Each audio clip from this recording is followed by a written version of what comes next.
नमस्कार मु शरद दास नाट्यकर्मी राउरकेला।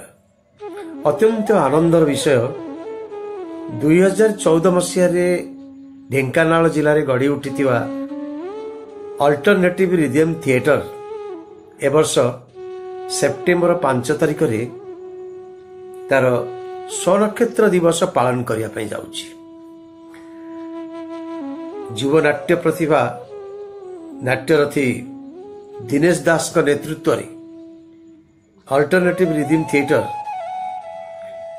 ए 7 वर्ष धरी नाटक क्षेत्र रे बहुत बड़ बड़ उल्लेखनीय कार्य करिछि। बहुत भल भल क्लासिक नाटक परिवेषण, भिन्न भिन्न स्वादर नाटक आंचलिक स्तर राज्य स्तरीय और जातीय स्तरीय परिवेषण, विशेषकर पिला माननकु नेकी नाट्य कर्मशाला, नाट्य आलोचना चक्र, आंचलिक स्तर नेकी जातीय स्तरीय पर्यंत विज्ञान नाटक परिवेषण एसब कार्यक्रम जारी रखिछन्ति। आछड़ा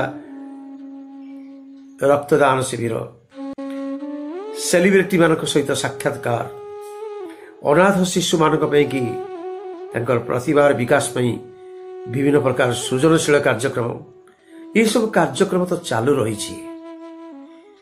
तेणु यही अवसर रे मु अल्टरनेटिव रिदम थिएटर आगामी यात्रा को शुभेच्छा जणाइबी और दिनेश दास का नेतृत्व रे यह अनुष्ठान राज्य स्तरीय जातीय स्तर नुहे अंतर्जातीय स्तर रे ख्याति लाभ करू यही शुभकामना जणाइबी। नमस्कार।